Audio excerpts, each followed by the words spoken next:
ফেরত দিয়েছি। তুমি কি গো মা, আমার বোনটা ভুলে আরে দাঁড়াও, ভিডিওটা পুরো যদি না দেখো তাহলে বুঝবে কী করে, পুরো ভিডিওতে তো টুইস্ট রয়েছে, তাই জন্য তোমাদের কাছে ভাবলাম চলো আজকে একটা বড় ভিডিও শেয়ার করা যাক। হ্যালো এভরিওয়ান, আমি শুক্লা নতুন একটা ভিডিও নিয়ে চলে এসেছি। বড়দের প্রণাম, ছোটোদের ভালোবাসাদের নতুন একটা ভিডিও শেয়ার করলাম। শীতলা পুজো, জানি চারিদিকে শীতলা পুজো হচ্ছে, তাই ভাবলাম আমার বাড়ির পুজোটা বা আমার পাড়ার পুজোটা তোমাদের কাছে একটু শেয়ার করা যাক। সকাল সকাল স্নান করে উঠে এই মিষ্টি দোকানে লাইন দেওয়াটা যে কী বিরক্তকর, তার মধ্যে এই ঠাটা পড়া রোদ। যাই হোক, গেলাম সকাল সকাল 7টার মধ্যে স্নান করে পুজো দিতে গিয়ে দেখি মা এখন ঠাকুরমশাই আনেনি এবং একটা ঘট এনেছে, যেই ঘরটা দরকারই নেই সেই ঘট, আর যেই ঘরটা দরকার সেই ঘরটাই আনেনি। তো যাই হোক, এই নিয়ে সবাই চিন্তিত। তারপরে আনা হলো, এদিকে মায়ের ফুলমালা পড়ে গেছে, আর দেখো মায়ের কি সুন্দর রূপ, আর এই সাদা লাল পাড় শাড়ি পরাতে যেন মায়ের রূপটা আরও বেশি খুলেছে। সত্যি কথা বলতে যেখানকারই পুজো হোক, শীতলা ঠাকুরকে আমি ভীষণ ভালোবাসি, চেষ্টা করি মোটামুটি সব পুজোই অ্যাটেন্ড করার। পুজো টুজো দিয়ে এসে সবাই হাত পা ছড়িয়ে বসে পড়েছে। আর এই যে আমাদের দিদি যেহেতু একটু অসুবিধা রয়েছে বলে দিদি যেতে পারেনি, তাই দিদি বলছে আমাকে কেন তুলছিস, আমি সেজে গুজে নেই। আমি বললাম থাক না, সবাই মিলে একসাথে বসে গল্প করছি, আমি আমার বন্ধুদের কাছে ছোট্ট একটা ফ্যামিলি ভিডিও শেয়ার না করেই ফেললাম। তো এখানে কর্তামশাই বসে আছে, সবাই মিলে, ননদ তো সাজুগুজু করে সকাল সকাল চলে এসছে, শাশুড়ি মা, ননদ, আমি সবাই মিলে বসে জমিয়ে আড্ডা দিচ্ছি। কাজের ফাঁকে আমার একটু কাজ পড়েছে, যেই কারণে বেরিয়ে যেতে হচ্ছে, তাই ভাবলাম কুলোটা যখন বেরোচ্ছে আর রাস্তায় এত সুন্দর সবাই যাচ্ছে, তাই ভাবলাম তোমাদের কাছে এটাও একটু শেয়ার করে ফেলি। যাই হোক, সবই মায়ের ইচ্ছায় হয়। তো তারপর আমাদের এখানে যে আদিমা রয়েছে, প্রথমে কুলো নিয়ে বেরিয়ে এই আদিমায়ের কাছে যেতে হবে। ও মা, আমি আবার আস্তে আস্তে দেখি শুরু হয়ে গেছে পুজো, এবং কুলো নিয়ে চলে এসছে আমার বাড়িতে। বাহ, এই সুন্দর মুহূর্তটা আমার যে কী ভালো লাগে। আর সবথেকে ভালো লাগে যে মা আসছে আমার বাড়িতে এবং তাকে সুন্দর করে মা বরণ করে নিচ্ছে। দিকে সবাই এই সিঁদুর খেলার অপেক্ষায়, প্রায় 150 মহিলা আসে এই সিঁদুর খেলতে। আর এই সিঁদুর খেলাটা যখনই খেলা হয় তখন আমার দশমীর কথা মনে পড়ে। এই একটা দিন আর ওই একটা দিন, এই দুটো দিন কিন্তু ভীষণ ভালো করে মজা করে আমরা সবাই কাটাই, পাড়ার সব মেয়ে বউরা। তো দেখতেই পারলে সুন্দর করে পুজো হয়ে গেল। পুজোটা হওয়ার পর তারপরে কুলোতে যেমন করে মাকে সিঁদুর ছোঁয়ানো হয়, তারপরে আমার শাশুড়ি মাকে দিল। আমি বললাম দাঁড়াও, আমি পিছনে আছি, আমিও সবাইকে একটু সিঁদুর পরাবো, কিন্তু তার আগে আমাকেই সবাই ভূত বানিয়ে দিয়েছে। আরে বাবার, এই কি সিঁদুর তো না, মানে হয় রঙ। যাই হোক, সবার সিঁদুর পরার পর সবাইকে আমিও সিঁদুর পরালাম একে একে করে। ভীষণ মজা হলো দুপুরটাতে।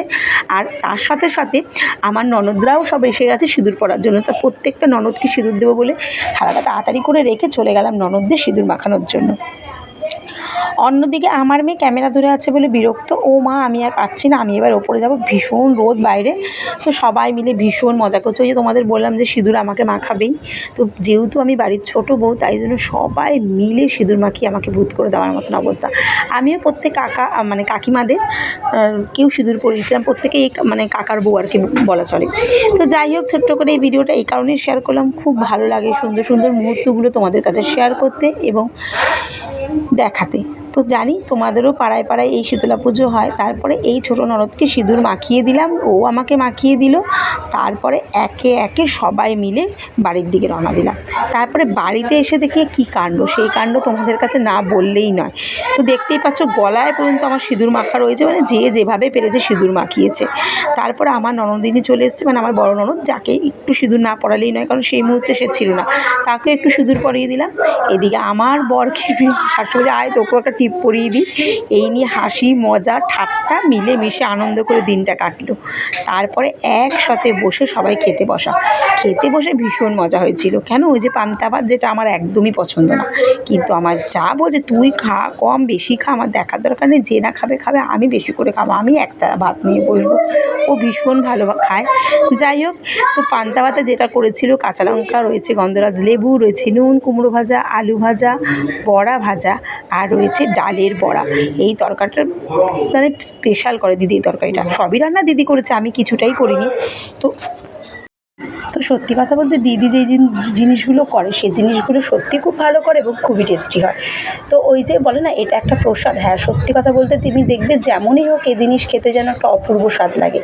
তো যাই হোক, ভাতটা যেহেতু আমি একটু কম খাই, তাই জন্য আমার এই জিনিসটা অত ভালো লাগে না, কিন্তু প্রসাদ তো খেতে তো হবেই। আর এটাই মনে হচ্ছে একটা অমৃত। তো আর এই ভাতগুলো এত ঝরঝরা এবং এত সুন্দর থাকে, সত্যি কথা বলতে খেতে সেই দিনকে ভীষণ ভালো লাগে। আর তার থেকেও বেশি ভালো লাগে সবাই মিলে একসাথে বসে খাওয়ার মজাই আলাদা। এই ধরো আমার ননদ কত দূরে থাকে, সে এসছে এই প্রসাদ মানে এই পান্তা ভাত খাওয়ার জন্য। তো আজকের দিনটা তো এরকম করেই কাটালাম। এবার আমি ওই ভাত আলু বড়া মানে যা তাড়াতাড়ি পারলাম খেয়ে নিলাম। মানে এরকম কোনো ব্যাপার না যে একদম খুব ভালো করে খেতে হবে, কিন্তু বড়াটা স্পেশালি ভীষণ ভালো হয়েছে। ও আমার শাশুড়ি মা আবার কতগুলো শশা কেটে নিয়ে এসছে।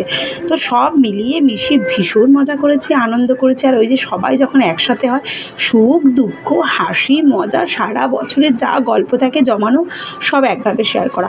দিদি তো আবার কিছুটা জিনিস তুলে রেখে দিল, কারণ ছোটো মানা বড়ো মানা আবার যদি খায়। আর এই দিকে আমি একটু দই পাতবো বলে দই এনেছি, সেই দই একটু মাখাতে বলেছি, মা কতটা দই মাখিয়ে দিল বাটিতে। আমি বললাম কি দই দিয়ে কি বাসন মাজবে নাকি? আমাকে তো বলেই বসলো, আরে ভালো করে যদি না মাখিয়ে দিই তাহলে দইটা জমবে না। আর এই গরমকালে কিন্তু বাড়ি পাতা টক দইটা খেতে কিন্তু ভীষণ ভালো লাগে। আমরা তো এভাবে খাই, তোমরা কীভাবে খাও একটু কমেন্ট করে জানিও। আর এই যে ফ্যামিলি ব্লগটা তোমাদের কাছে শেয়ার করলাম, সেটাও কিন্তু কমেন্ট করে জানিও কেমন লাগলো। ও আর আমাদের শীতলা মাকে তাকে দেখতে কেমন লাগলো, যাওয়ার আগে একটু কমেন্ট করে দিতেই পারো। জয় মা শীতলা। তাহলে আজকের মতো সবাইকে টাটা। নেক্সট একটা ভিডিও নিয়ে আবার আসছি। সবাইকে বাই বাই।